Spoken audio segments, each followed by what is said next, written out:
Olá, alunos e alunas. Então, vamos na nossa aula de revisão número 7 da nossa disciplina de análise de investimentos agropecuários. Então, foram postados 6 aulas até o momento.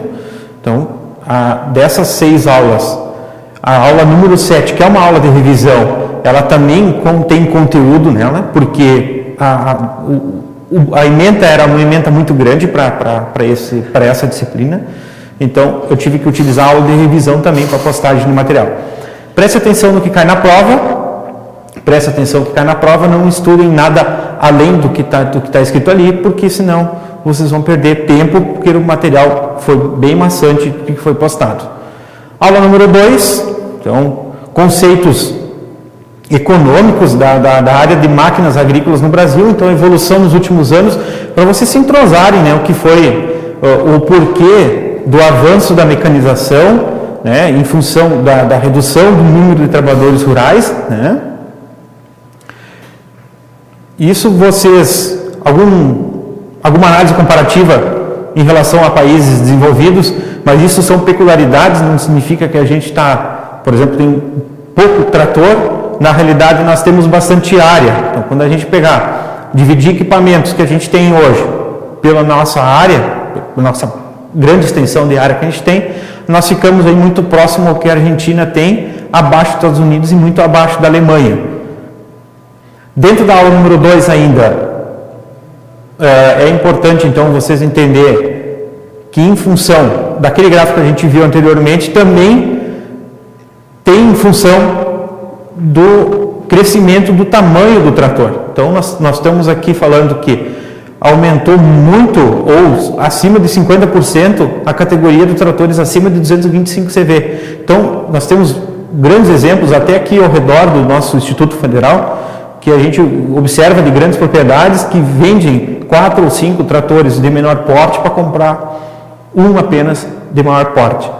Também aqui, a evolução de vendas nos últimos anos, até 2014, então ela é vertiginosa, em comparar e correlacionada com o preço médio da soja. Então, isso é nada mais lógico que o produtor está colhendo bem, está com o preço da saca de soja estagnado, e agora, nessa semana, aí, a gente já viu patamares de vendas de acima de R$100 a saca.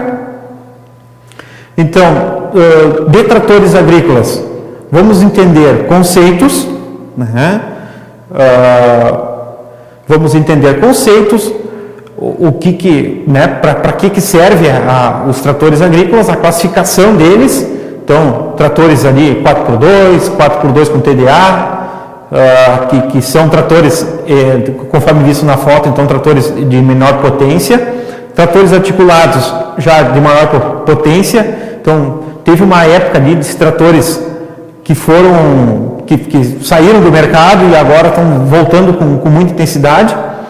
Alguns detalhes sobre a transmissão de potência, então o entendimento que vocês têm que ter qual é a velocidade de trabalho para cada equipamento, né, para cada operação que vai ser feita, né, itens, diferencial, redução final, entender o que são esses itens dos tratores, a tomada de potência, o sistema hidráulico do trator, freios, rodados e pneus, então a função de cada um, e a questão de manutenção. Então, se deter um pouco na apostila, ler sobre manutenção preventiva, manutenção corretiva, né? Já na nossa aula número 4, então, preparo do solo, a gente vê as máquinas de preparo de solo, então, para que se faz um preparo de solo, né? Os sistemas de preparo de solo, então aqui nós temos alunos de diferentes regiões do nosso estado que fazem preparo de solo, fazem preparo convencional, tem alunos aqui que observam que faz preparo mínimo e tem alunos que observem nas suas cidades ou nos seus municípios, no caso, que fazem a semeadura direta, que seria a operação de semeadura que é feita diretamente em solo não mobilizado. Então, isso é bem, entre os alunos do técnico em agronegócio, então é bem vasto, então entender o que é cada um, porque tem particularidades de cada região do nosso estado. A questão de semeadoras, plantadoras e transportadoras, então seria a aula do número 5. A diferença de cada uma, a função de cada uma, né? Para que serve a semeadora? A questão dos dosadores de semente, então isso é bem atualizado. Os discos perfurados ou alveolados, então que venham ao encontro de um plantio adequado, que o ideal então que entre somente uma semente por alvéolo no disco, mas isso dependerá também do tamanho e da uniformidade das sementes. Então, tudo é correlacionado com a qualidade da semente que o produtor tem para fazer um plantio adequado. Semeadoras com sistemas de pneumático, então que é o que tem de top de linha hoje no mercado, né? Algumas diferenças de sulcadores, só para uma questão conceitual, então para que serve, que tipo de sulcadores. Daqui a pouco vocês vão pensar assim, o professor está um pouco desatualizado. Não, eu trouxe o que tem, desde do início dos plantios direto, então. A questão de calibração e ajustes, então uma questão apenas de conceito, onde é que se faz uma calibração, se ela é feita no campo, se ela é feita, né, se ela é realizada no galpão, ou antes de o equipamento entrar na atividade.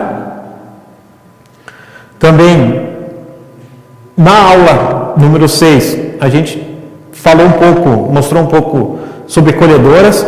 Então, eu achei assim, interessante mostrar o que interfere na colheita, que no caso a umidade dos grãos, a uniformidade das plantas e também a habilidade do operador.